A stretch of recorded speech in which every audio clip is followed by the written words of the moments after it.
नमस्कार. Book summary bye Shreyas या YouTube चॅनलमध्ये आपणास सर्वांचे स्वागत. काळाच्या रंध्रातून आज एक व्यक्ती आपल्याकडे पाहतीये, ज्याच्या जीवनाने धर्म, राजनीती, प्रेम, मैत्री, युद्ध आणि अध्यात्म या सर्वांना एकत्र विणून एक अखंड महाकाव्य घडवलं. त्याचं नाव कृष्ण.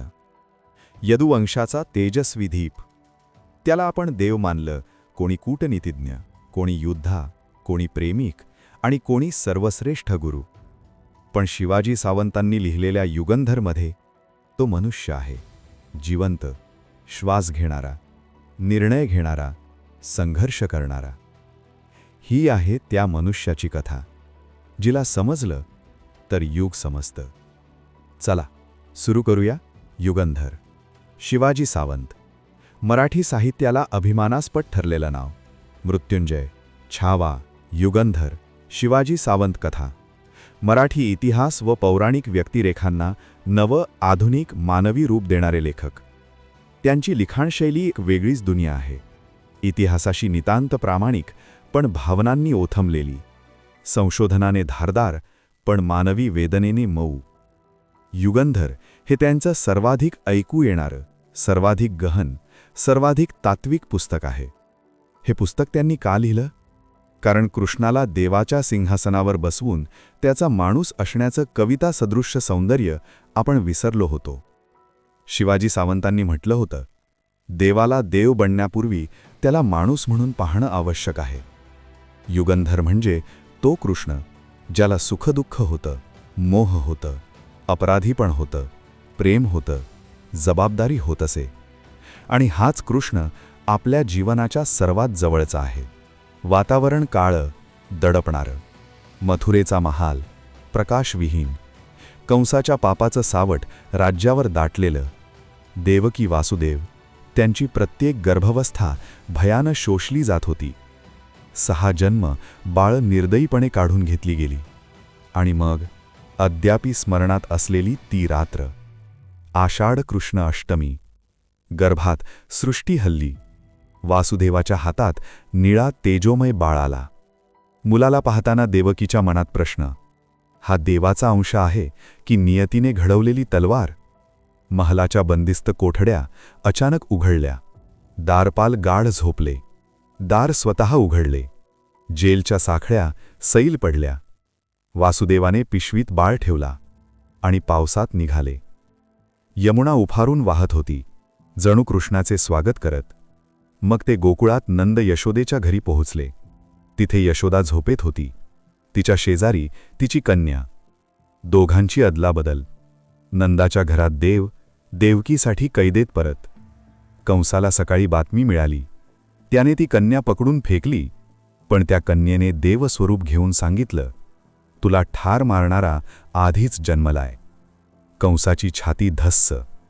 तो दिवस युगंधराच्या कथाविश्वाची सुरुवात होती. कृष्ण आता नंदाच्या घरात वाढतोय.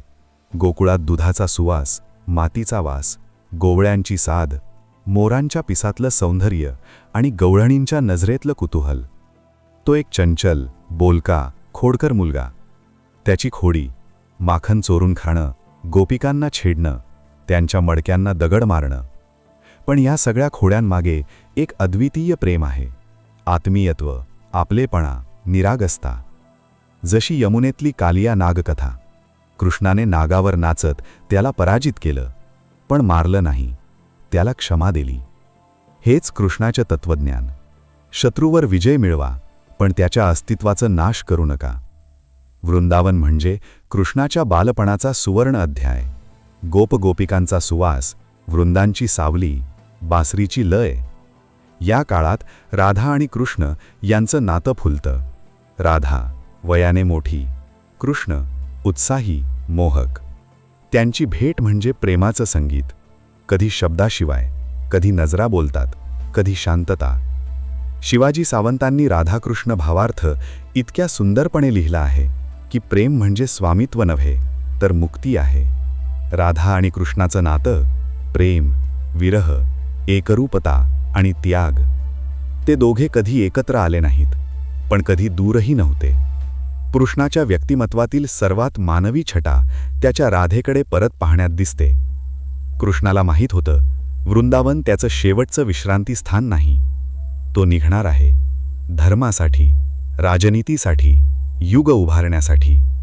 पण राधा कधीच धरून ठेवत नाही. ती म्हणते, जा कृष्णा, तुझ्या जाण्यानेच माझ्या प्रेमाचं सौंदर्य पूर्ण होतं. हा विरह, ही वेदना कृष्णाला आयुष्यभर सोबत राहिली. आणि लेखक दाखवतात, युगंधर कृष्ण अश्रू रोखतो, पण मनाच्या गोठ्यात एक खोल वेदना साठवतो. मथुरेत कंस अत्याचार करत होता, गोकुळावरही संकट येऊ लागली. कृष्णाला कळलं, वृंदावन आता सुरक्षित नाही. नंदाने भीतीने सांगितलेलं, कृष्णा, तू मूल आहेस, हे तुझं काम नाही. पण कृष्ण म्हणतो, मी मथुरेला जाणार, माझ्या लोकांना कंसाच्या सावटातून मुक्त करणार. मथुरेत आत प्रवेश, उग्रसेनाचा दरबार रिकामा, जनता भयभीत. कंसाने कृष्णाला युद्धभूमीवर ओढलं. तो क्षण म्हणजे देवाच्या मनुष्य रूपातील पहिलं युद्ध.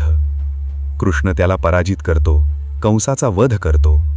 मथुरेला स्वातंत्र्य मिळतं. कृष्ण देव बनतो लोकांच्या नजरेत. पण त्याच्या मनात तो अजूनही नंदाचा चंचल मुलगा. कंसवधानंतर मथुरेवर शत्रूंची छाया पसरली. शिशुपाल, जरासंध, कालयवन. कृष्णाला जाणवलं, मथुरा अडचणीत आहे, लोकांना सुरक्षित ठिकाण हवं. त्याने ठरवलं, एक नवीन शहर बांधायचं. असं शहर जे समुद्रात असेल, अजेय, अभेद्य, सुंदर. ही होती द्वारका. कृष्णाचे शब्द, माझ्या लोकांना सुवर्णभूमी देईन, ते निर्भय होतील. द्वारका उभी राहते युगंधराच्या स्वप्नावर. कृष्ण आता फक्त प्रेमाचा देव नाही, तो राष्ट्रकर्ता आहे, राजनीतिज्ञ आहे, धर्मसंस्थापक आहे.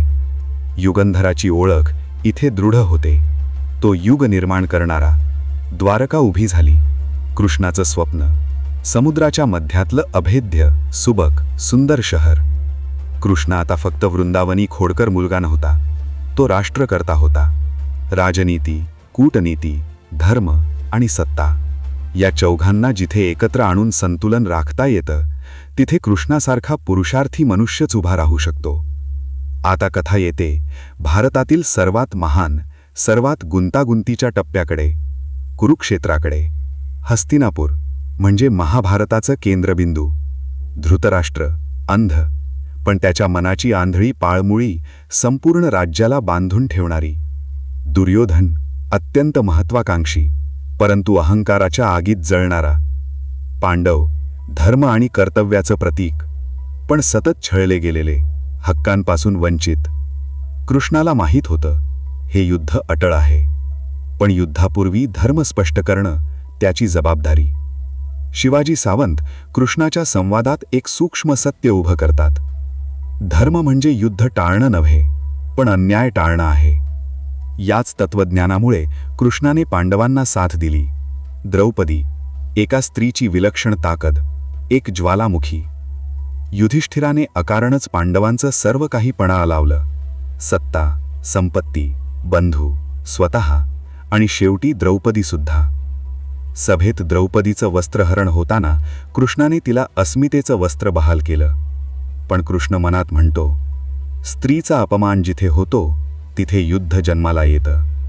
ही घटना म्हणजे महाभारत युद्धाची पहिली ठिणगी. शिशुपाल, कृष्णाचा जन्मशत्रू. राजसूय यज्ञात शिशुपालाने कृष्णाचा अवमान केला. 100 अपमान माफ करण्याचं वचन कृष्णाने त्याच्या आईला दिलं होतं. 100 सुदर्शनाचा एक प्रहार. हे कृष्णाचं तत्व. शत्रूवर विजय मिळवा, पण त्याच्या अस्तित्वाचा नाश करू नका. महाभारतातला सर्वात महान, सर्वात वेदनादायक प्रसंग. कर्ण हा सूर्यपुत्र, पण आयुष्यभर सूतपुत्र हीच ओळख. तो दुर्योधनाचा मित्र, पण फक्त यासाठी की जगाने त्याला कधी स्वीकारलं नव्हतं. कृष्ण त्याला नदीकाठी भेटतो, त्याला सत्य सांगतो, तू कुंतीपुत्र आहेस, पांडव तुझे भाऊ आहेत, आमच्यासोबत ये. कृष्णाचा आवाज थरथरतो, कृष्णा, तू मला उशिरा भेटलास. दुर्योधनाने मला प्रतिष्ठा दिली, मी त्याचं ऋण विसरू शकत नाही. कृष्ण त्याला म्हणतो, तू महान आहेस कर्णा, पण तुझा धर्म आणि तुझा भाव यात संघर्ष आहे. हा प्रसंग कृष्णाच्या करुणेचा शिखर आहे. कुरुक्षेत्राच्या रणांगणावर अर्जुन गांगरतो, आपल्या भावांवर, गुरूंवर, मित्रांवर बाण कसा सोडायचा. त्या क्षणी कृष्णाच्या मुखातून निघते गीता. शिवाजी सावंत त्या क्षणाचं वर्णन इतकं सुंदर करतात, जणू संपूर्ण विश्व अर्जुनाच्या कानात बोलता आहे. कृष्णाचे 3 मुख्य संदेश: 1. कर्म कर, फळाची चिंता करू नको. 2. धर्म म्हणजे जबाबदारी आहे. जीवन हे रणभूमी आहे. उभं राहणं हेच विजय आहे. युगंधर येथे देव नाही, तो एक तत्ववेत्ता आहे, कर्मयोगी आहे, मानवाला उभं करणारा आहे. युद्ध सुरू होतं. असंख्य वीर मरतात. भीष्म, द्रोण, कर्ण, सर्वांचा अंत. अंतिम दिवशी दुर्योधन पडतो. कथेनं शोकाचा टप्पा गाठला. गांधारी कृष्णाला शाप देते, तुझ्या यदुकुळाचाही विनाश होईल. कृष्ण शांत. त्याला माहिती होतं, युगबंध तुटतो, युग संपतं. शाप असो किंवा नियती, सृष्टीचा चक्र थांबत नाही. कथानकाच्या शेवटी कृष्ण एकटाच अरण्यात बसलेला, थकलेला, तुटलेला, पण शांत. त्याच्या पायाला बाण लागतो. त्या शांत क्षणात युगंधर जगाला निरोप देतो. आजही युगंधर का आवश्यक आहे? कारण कृष्ण शिकवतो, धर्म म्हणजे फक्त नीती नव्हे तर जबाबदारी आहे. कारण कृष्ण सांगतो, सत्ता साधन आहे, लक्ष्य नाही. कारण कृष्ण दाखवतो, प्रेम म्हणजे स्वामित्व नव्हे, मुक्ती आहे. कारण त्याच्या जीवनातून कळतं, अत्यंत मोठा माणूसही वेदनांनी भरलेला असतो. कारण आजच्या काळातही कृष्णाचं तत्वज्ञान प्रत्येक क्षेत्रात लागू होतं. नेतृत्वात, नात्यांत, संकटांत आणि स्वतःचा मार्ग शोधताना. युगंधर म्हणजे देव नाही, मानवाच्या संघर्षाची, धैर्याची आणि कर्तव्याची कथा आहे. मित्रांनो, ही होती शिवाजी सावंत यांच्या युगंधर कादंबरीची संपूर्ण सखोल यात्रा. कृष्णाचा मानवी चेहरा तुम्हाला कसा वाटला ते कमेंटमध्ये सांगा. लाईक आणि सबस्क्राईब नक्की करा.